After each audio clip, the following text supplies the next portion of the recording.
Hello and welcome to West Indies on 99.94 Cricket Every Day. My name is Mashal St. Patrick Hewitt, one half of the Caribbean Cricket Podcast. And with me, as ever, is my partner in crime, Santoki Nagulendran, the other half of the Caribbean Cricket Podcast. West Indies on 99.94 is your new home for West Indies cricket content, and we'll be dropping into your podcast feed on YouTube or on the 99.94 app. And we'll be doing that several times every week. So please rate, review, subscribe, share, like, tell anybody who needs to know. And thanks for joining Cricket's conversation.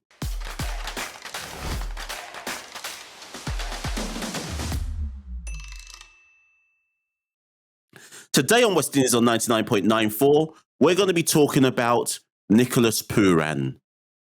Oh, captain, my captain. Santoki, take it away. Yes, global superstar Nicholas Pooran, he took over to lead the new generation of West Indies T20 players after the retirement of Kieron Pollard earlier this year. Now, there was a lot of excitement for his appointment, a fresh face to come in and galvanise the side into the World Cup. Unfortunately, it did not pan out that way. West Indies crashed out in the first round of the World Cup and did not make the main draw for the first time in their history. Now, to add to this, Pooran's record in the World Cup was abysmal. He averaged 6 with a strike rate of 87, which has led to question marks inevitably amongst fans in the region as to whether Pooran is the right man for the job. Is it time to relieve him of his duties, have him back in the side solely as a batsman who can focus on regaining form and to have someone else take lead? Or do we give him more time as a young player still? He's just 20, he just turned 27 years old, regarded as the future of West Indies cricket. Do we deserve to give him more time in the role? Mashal, we're here to dissect that all, so take it away. Yeah, I think a very good point you've made there. He's not actually been in the role that long. Kieron Pollard stepped away from international duty in March, and the inevitable next choice was Pooran. I guess the surprise at the time was that Pooran got the ODI captaincy and the T20 captaincy. We all expected him to get the T20 one. Not all of us were certain he was going to get the ODI one, but I think it's fair to say, Santoki, it's been a baptism of fire. And before we look at the World Cup, I'm going to kind of go back to something you and I discussed, I think, just before CPL. And the worry for me was we had played a lot of white ball cricket in the summer. And I just felt at the end of that summer of ODIs, remember we played Netherlands, we played Pakistan, home series versus India. In all of that, it was T20 cricket. So it felt like the cricket was never ending in the summer. So straight after IPL, it felt like there was just never ending cricket for West Indies from IPL all the way through to CPL. And within all that, Santoki, we were taking unprecedented licks. We nearly broke the record for consecutive defeats. We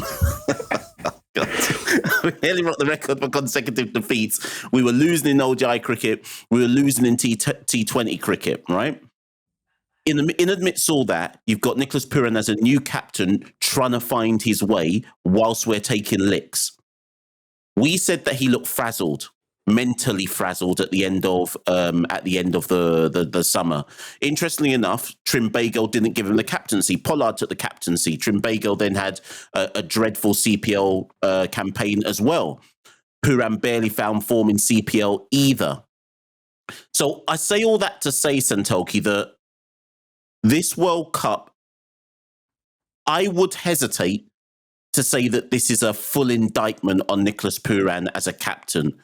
I just think the introduction he's had to captaincy for someone who's only 26 years old, and crucially, Santoki, for someone who doesn't have much international experience surrounding him to help him, I don't think that has been particularly helpful for him. And then on top of that, he's had to captain sides where some of our better players haven't even played.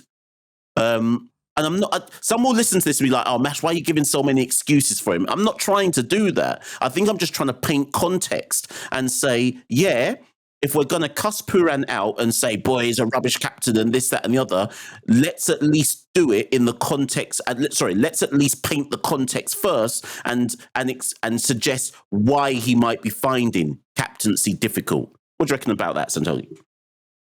Yeah, no, I think you're spot on there. I think it's a variety of factors, namely burnout as well. We can see in the T20 format in particular, if you do lose form, the relentless nature of games coming across, whether it be franchise leagues or bilateral means, it's very hard to kind of regain your footing without taking a break.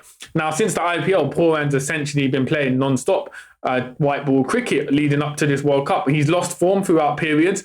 He's not really had time to kind of sit back, reflect on his own game and prepare properly. He's been launched into another franchise competition, another bilateral series. So he hasn't really had time to kind of reverse these fortunes. And obviously flying into Australia straight after the CPL, he was expected to kind of lead the side with his performances. It hasn't worked out. But as you said, Mash, the problem is, whereas previous T20 sides, we've had an abundance of experience and talented players. If one player doesn't perform, we've had someone to back it up. Whereas in West Indies, no one's been able to back it up. So the spotlight's fallen even harder on Nicholas Pooran because of his underperformances, because nobody else has essentially covered for him.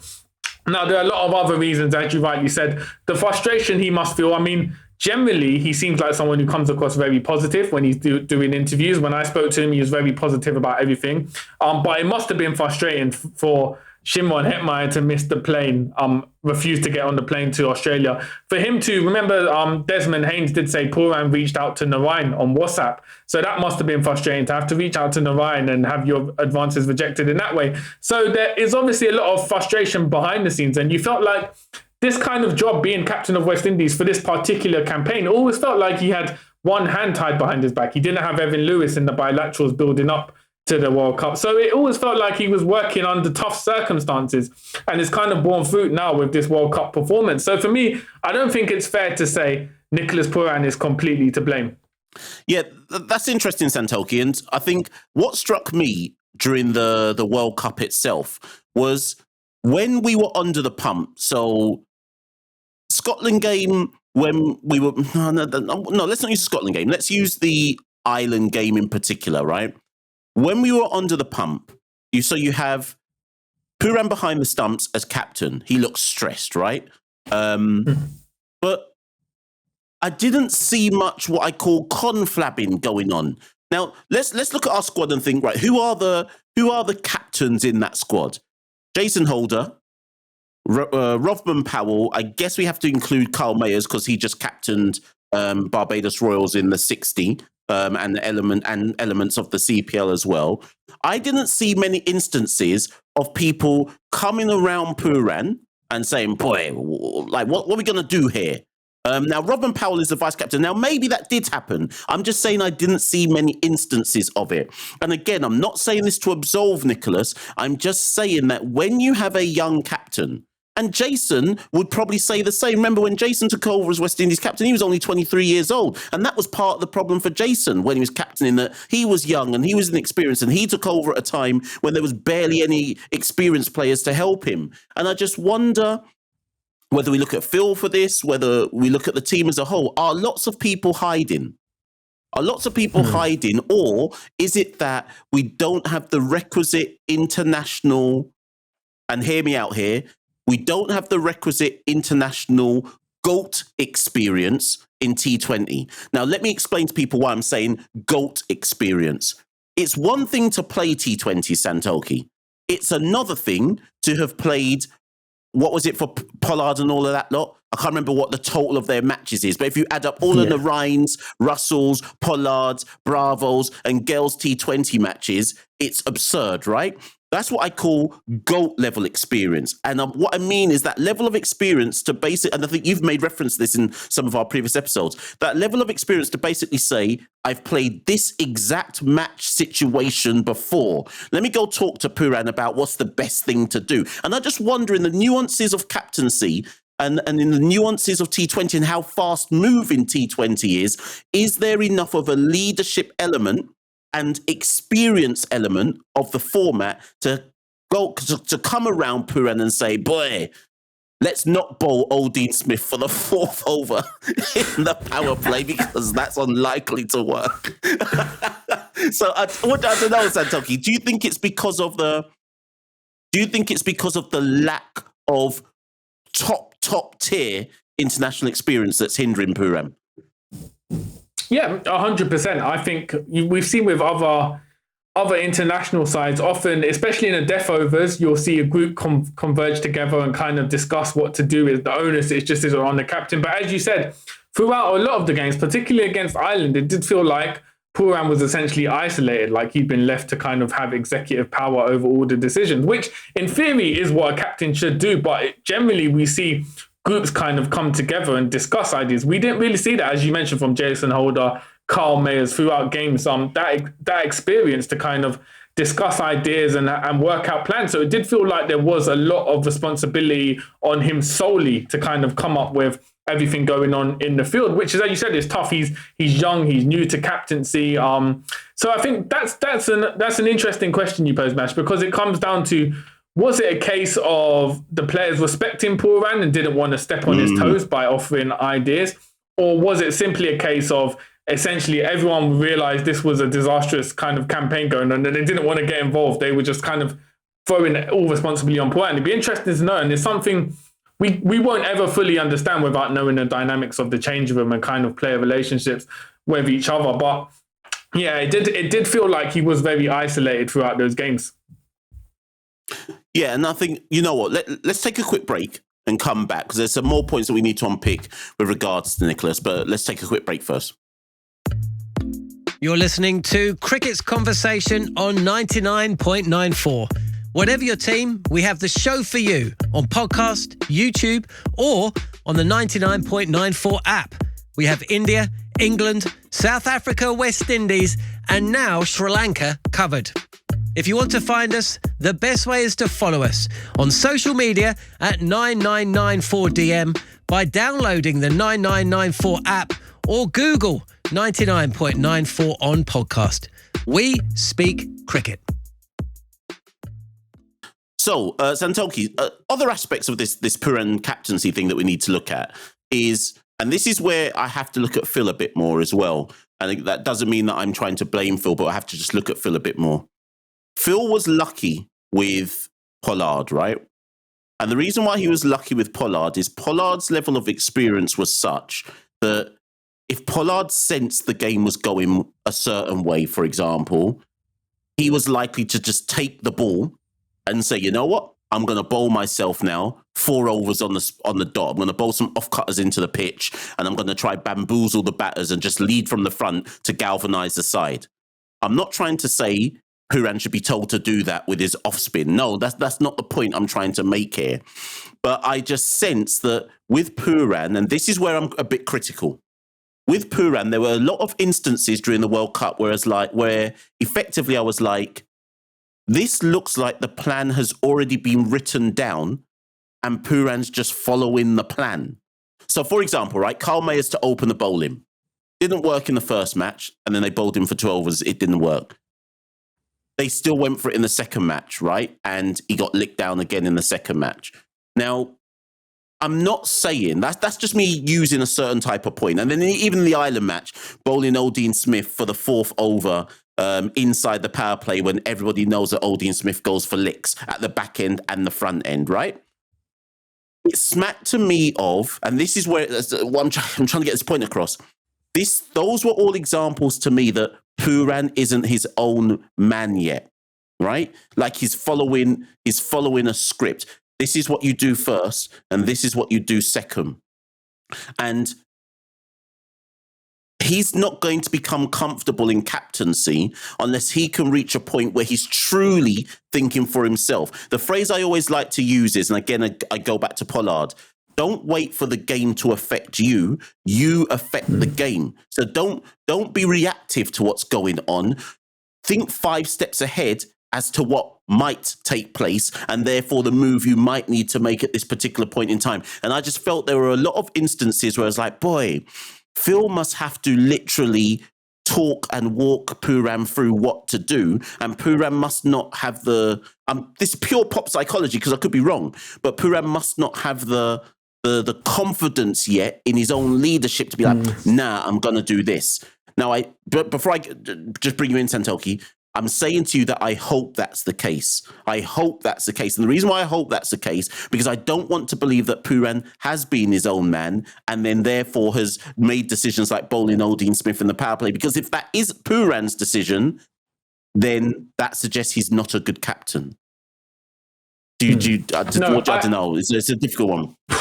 My gut instinct is that he's following sort of Phil Simmons's instructives and kind of, as you said, not having the confidence to be flexible or divert from those plans when and where they're happening. I guess we were fortunate that when Kyron Pollard did take over captaincy, he was 32, a lot more experience than Pooran is, had captained kind of at the Mumbai Indians and at Franchise League. So he had that confidence to kind of put his own stamp of authority down, whereas you feel like Pooran is kind of towing the line at the moment. He's trying to feel things out. He probably doesn't want to digress too much on the plans, but you essentially need a captain who's able to innovate on the field and react to match situations if we want to get ahead of the game. And I think a good example would be, I remember when we played the India series in August, Pooran said he would love to see King and Mayers open at the World Cup. Obviously, that didn't happen. So obviously, Phil Simmons has gone with the opening pair he thought was right, which goes against kind of what Pooran thought would be the ideal opening pair. So there's obviously some sort of,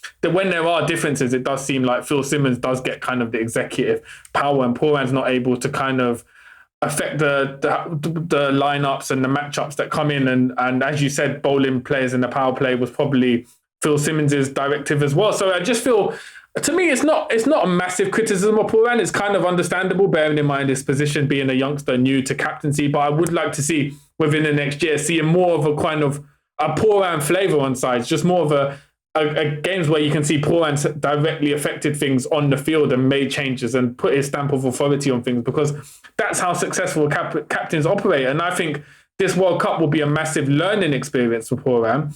I don't think it should be the end of the road for him, as many fans are calling it. I think this is a learning experience that will put him in good stead for the next year.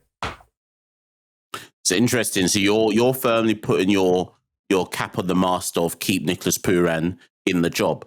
I mean, I'd keep him on. I'd keep him on. I think it would be harsh to try and remove him now. Obviously, in previous episode, we spoke about Ricky Skerritt's statement. I don't see that accountability falling on Pooran. However, Santoki, could you see Pooran standing down? Now, the reason I bring that up is because Pooran is a franchise player. And at the time when he took the captaincy, I remembered you and I speaking about why did he do it? He doesn't need this stress in his life. Now, the captain in the West Indies team, as you've always said, at the best of times, it's a dreadful job to have. Much less, your life is good. You're an IPL staple. You'll always get the big bag in IPL. You'll always get the big bag in PSL or any other franchise league you choose to play in. By accepting the West Indies captaincy, Pooran was ultimately limiting which franchise leagues he can play, give or take, with West Indies duty. He must have known, and I think you and I tweeted about it at the time, boy, Pooran's not going to be able to escape the cuss out, because once West Indies start losing, the cuss out will come, and that's predictably what has happened. West Indies started losing. No one cares that Pooran's only been 6 months in the job. They're cussing him out like he's a wily 34-year-old veteran who should know better, right? So the cuss out is there. Do you think, Santoki, that he will be thinking in his head, I don't need this. I really don't need this in my life?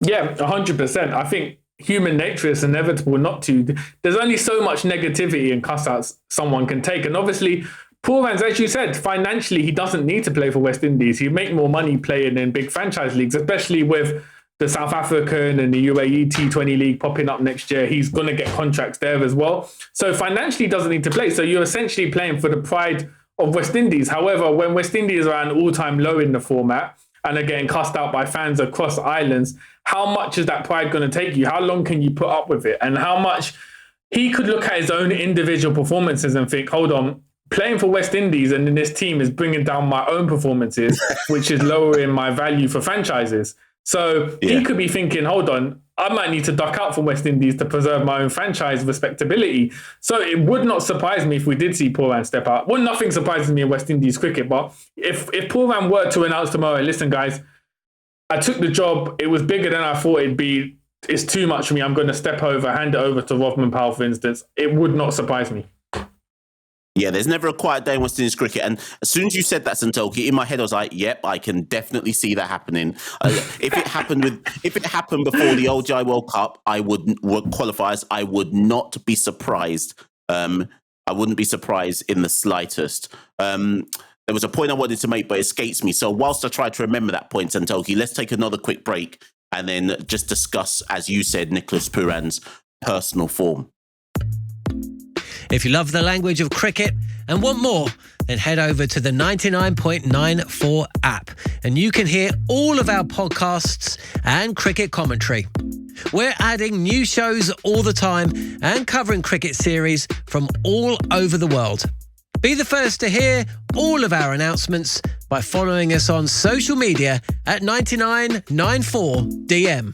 Welcome to Cricket's Conversation. So yeah, there's one final aspect to look at with regards to this, Santoki, and that's Pooran's form itself. And again, you've alluded to it, but I just want to bring up his numbers.